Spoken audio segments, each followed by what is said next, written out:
Assalamualaikum warahmatullahi wabarakatuh. Innal hamdalillah nahmaduhu wa nasta'inuhu wa nastaghfiruhu wa na'udzu billahi min shururi anfusina wa min sayyiati a'malina may yahdihillahu fala mudhillalah wa may yudlilhu fala hadiyalah. Asyhadu an la ilaha illallah wahdahu la syarikalah targhaman liman jahada bihi wa kafar. Wa asyhadu anna sayyidana Muhammadan abduhu wa rasuluh sayyidil khalaiqi wal bashar. Allahumma fasalli wa sallim wa barik wa karim wa syarif wa azim ala man kanat hasanatuhu la tuhsa. An-Nabil Mustafa wa Rasulil Muqaffa wa ala alihi wa sahbihi wa kafati ahli sidqi wal wafa. Amma ba'du. Qala Allah Ta'ala fi kitabihil karim, a'udzu billahi minasyaitonir rajim. Ya ayyuhalladzina amanu taqullaha haqqa tuqatih wa la tamutunna illa wa antum muslimun. Wa qala Nabi sallallahu alaihi wa alihi wa sahbihi wa sallam, talibul ilmi tabsutu lahul malaikatu ajnihataha ridan bima yatlub. Shadaqallahul azim wa shadaqa rasuluhul nabiyul habibul karim wa nahnu ala dzalika minasyahidin wa syakirin walhamdulillahi rabbil alamin. Para pemirsa yang dirahmati oleh Allah Subhanahu wa taala, tidak ada kata yang pantas untuk kita ucapkan pada kesempatan yang berbahagia ini selain mengucapkan rasa syukur kita kepada Allah Subhanahu wa taala atas segala limpahan karunia serta nikmat yang senantiasa Allah berikan kepada kita. Salawat beriring salam semoga selalu Allah limpah curahkan kepada junjungan alam baginda Nabi besar Muhammad sallallahu alaihi wa alihi wa sahbihi wasallam. Para pemirsa yang berbahagia, alhamdulillah kali kedua kita berjumpa kembali di dalam pelajaran hadis yang berkaitan dengan motivasi, dorongan dan juga peringatan-peringatan. Dalam kesempatan kali ini kita masih membahas tentang at-targhibu fi talabil ilm, tentang motivasi, tentang dorongan untuk menuntut ilmu. Sebagaimana yang pernah kita pelajari di hadis-hadis sebelumnya, kita sudah membacakan 2 hadis dan insya Allah hari ini juga kita akan melanjutkan pelajaran kita tentang hadis yang tujuannya adalah untuk memberikan motivasi, untuk memberikan dorongan. Mudah-mudahan dari hadis-hadis nanti yang kita bahas pada kesempatan kali ini memberikan dorongan yang kuat, memberikan semangat untuk tetap kita menuntut ilmu, mengkaji ilmu agama yang mudah-mudahan dari situ memberikan pemahaman kepada kita dan pada akhirnya kita mendapatkan ridha dari Allah Subhanahu wa taala. Baiklah, saya akan bacakan hadis lanjutan dari hadis yang kemarin. Wa qala sallallahu alaihi wasallam, bersabda Nabi sallallahu alaihi wasallam, talibul ilmi tabsutu lahul malaikatu ajnihataha ridan bima yatlub.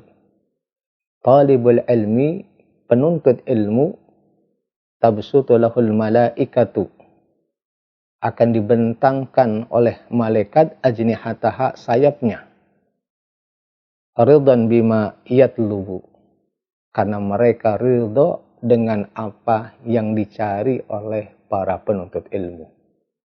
Sebagaimana kita tahu bahwa malaikat adalah satu makhluk yang tidak pernah bermaksiat kepada Allah Subhanahu wa taala. Apapun yang diperintahkan oleh mereka, maka mereka akan lakukan.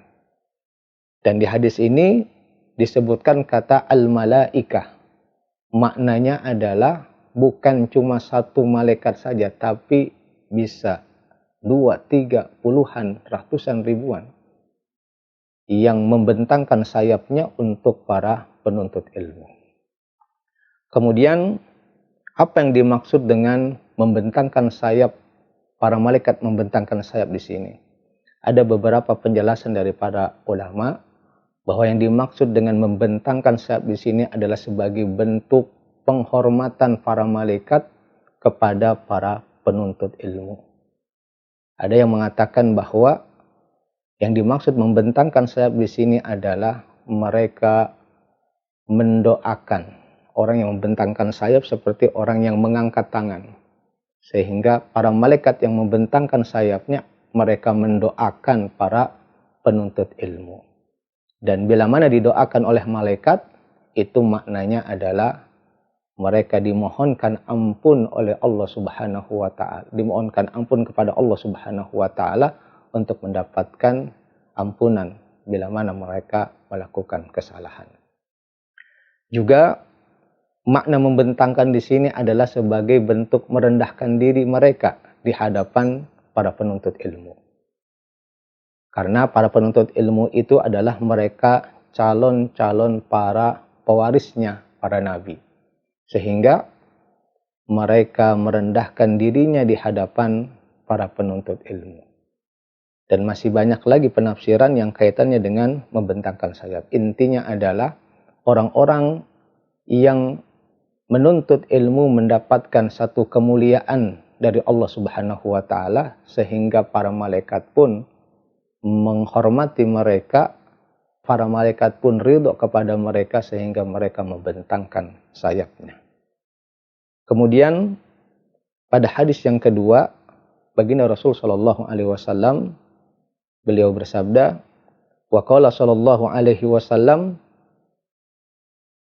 man ja'ahu ajaluhu wa huwa yatlubul ilma laqiyallahu wa lam yakun bainahu wa bainan nabiyyina illa darajatun nubuwah. Barang siapa yang meninggal, barang siapa yang datang ajalnya, wa huwa yatlubul ilma, sedangkan dia sedang menuntut ilmu, laqiyallahu wa lam yakun bainahu wa bainan nabiyyina illa darajatun nubuwah. Maka tidak ada derajat antara dirinya dengan Nabi kecuali hanya derajat saja. Nanti dia akan bertemu kepada Allah Subhanahu wa taala kecuali derajat para nabi dan derajat para penuntut ilmu itu hanya satu derajat saja. Ini hadis menerangkan tentang bagaimana mulianya seorang penuntut ilmu. Sehingga orang-orang yang menuntut ilmu itu nanti ketika mereka meninggal kemudian mereka menghadap kepada Allah Subhanahu wa taala, dimasukkan ke dalam surga, tidak lain surganya itu antara dirinya dengan para nabi hanyalah satu derajat saja. Betapa luar biasanya. Nah, pada kesempatan ini saya juga ingin menyampaikan satu cerita tentang bagaimana mulianya seorang penuntut ilmu. Di Damaskus ada satu makbarah, ada satu pemakaman.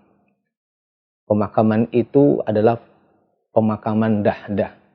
Pemakaman ini cukup dikenal oleh orang-orang Damaskus karena di dalamnya dimakamkan para wali, dimakamkan para kekasih-kekasih Allah, dimakamkan para ahli fikih, dimakamkan para syuhada, orang-orang yang saleh. Di tempat pemakaman itu ada seorang penggali kubur, umurnya kira-kira 40 atau 50 tahun. Satu kali ada seorang wanita datang kepada penggali kubur, memintanya untuk menggalikan satu lubang kubur. Kemudian dilakukan, dia gali kubur. Setelah dia menggali kubur selesai, maka jenazah pun datang dengan beberapa rombongan. Hanya beberapa orang saja dengan wanita tersebut. Kemudian keranda itu dibuka, mayit diturunkan. Pada saat mayit diturunkan, ini penggali kubur pun ikut menurunkan mayit tersebut. Ketika dia menurunkan itu mayit, itu jenazah, kuburan tersebut terbuka. Yang dia lihat adalah hamparan surga. Raudhah min riyadil jannah, taman daripada taman surga. Kemudian datanglah dua orang malaikat menggunakan kuda, mengambil jenazah tersebut dan membawanya pergi. Melihat kejadian tersebut, maka si tukang gali kubur ini pun pingsan. Setelah pemakaman selesai, dia dibangunkan, kemudian ditanya, kenapa Anda pingsan? Pada saat tadi saya meletakkan jenazah, kuburan terbuka dan saya melihat hamparan surga yang begitu luar biasa indah. Maka orang-orang pun tidak mempercayainya bahwa hal itu hanyalah ilustrasi saja. Kemudian mereka meninggalkan penggali kubur tersebut. Setelah beberapa bulan kemudian, datang lagi wanita yang sama.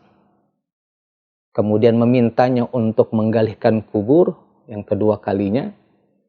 Kemudian kuburan itu digali. Kemudian datang jenazah. Diturunkan kembali jenazah ke dalam kubur.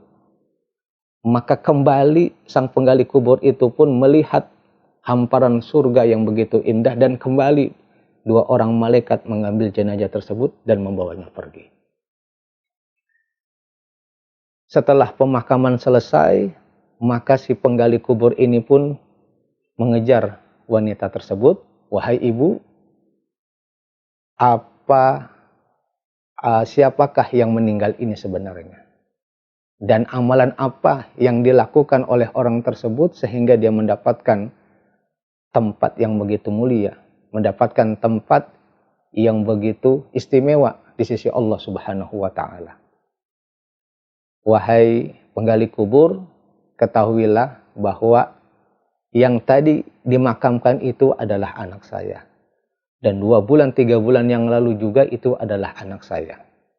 Anak saya yang pertama itu adalah seorang penuntut ilmu. Dan yang barusan meninggal itu juga adalah kakaknya. Dia bekerja mencari kayu bakar. Kemudian hasilnya dia nafkahi adik-adiknya untuk menuntut ilmu. Sehingga dia mendapatkan derajat yang begitu mulia. Orang yang menuntut ilmu dengan orang yang membiayai ilmu tersebut mendapatkan derajat yang mulia di sisi Allah Subhanahu wa taala. Nah, setelah kejadian tersebut, maka sang penggali kubur ini pun datang ke Masjid At-Taubah. Di Damaskus, Masjid At-Taubah itu adalah satu masjid yang melahirkan banyak ulama-ulama besar. Akhirnya dia datang kepada salah satu ulama, dia katakan, wahai Tuan Guru, saya datang kemari, saya mau belajar. Bagaimana kamu mau belajar? Umurmu antara 40 sampai 50 tahun. Kenapa tidak dari kemarin-kemarin kamu mau belajar? Apa yang menyebabkan kamu datang kemari dan mau belajar? Wahai Tuan Guru, bahwasanya kedatangan saya kemari, saya pernah mengalami satu kejadian. Di mana ketika saya menggali kubur, memakamkan jenazah seorang penuntut ilmu, dia mendapatkan tempat yang begitu mulia. Kuburnya menjadi raudhah min riyadil jannah, taman daripada taman surga. Pada akhirnya kemudian sang penggali kubur ini pun diterima menjadi seorang murid. Dia mulai menghafal mutun, menghafal pelajaran-pelajaran yang ada di dalamnya. Dan pada puncaknya si penggali kubur pun itu menjadi salah satu ulama besar, yaitu Syekh Abdurrahman Al-Haffar, seorang ulama besar yang ada di Damaskus, yang memperoleh satu pembelajaran dari kisah nyatanya tentang orang-orang yang menuntut ilmu mendapatkan derajat yang begitu mulia. Nah, kaitannya dengan hadis Nabi Shallallahu Alaihi Wasallam yang kedua ini, maka benarlah apa yang disampaikan oleh baginda Rasulullah Shallallahu Alaihi Wasallam, bahwasanya derajat orang-orang yang menuntut ilmu itu hanya terpaut 1 derajat saja dengan para nabi. Saking mulianya orang-orang yang menuntut ilmu. Bukan cuma orang yang menuntut ilmu saja, tapi orang-orang yang membiayai daripada orang yang menuntut ilmu pun juga mendapatkan keberkahan dari orang-orang yang menuntut ilmu. Para pemirsa yang dirahmati oleh Allah Subhanahu wa taala, kita bisa mendapatkan derajat yang mulia ini manakala tujuan kita untuk menuntut ilmu yang pertama adalah tujuan kita hanya karena Allah Subhanahu wa taala. Kita tidak belajar kecuali mengharapkan ridha Allah Subhanahu wa taala, tidak mengharapkan ijazah, tidak mengharapkan uang dari hasil belajar kita, tidak mengharapkan jabatan dari pelajaran kita. Tetapi orang-orang yang mendapatkan derajat yang mulia di sisi Allah Subhanahu wa taala, adalah orang-orang yang belajar memang karena Allah Subhanahu wa taala. Para pemirsa yang dirahmati oleh Allah Subhanahu wa taala, kita lanjutkan kepada hadis yang selanjutnya. Wa qala sallallahu alaihi wasallam, dan bersabda Nabi sallallahu alaihi wasallam, ad-dunya mal'unatun. Dunia itu dilaknat. Mal'unun ma fiha. Bukan cuma dunianya saja, tapi yang ada di dalamnya pun dilaknat oleh Allah Subhanahu wa taala. Illa dzikrullah wa ma walahu. Kecuali mereka yang ingat kepada Allah Subhanahu wa taala dan orang-orang yang mengikutinya.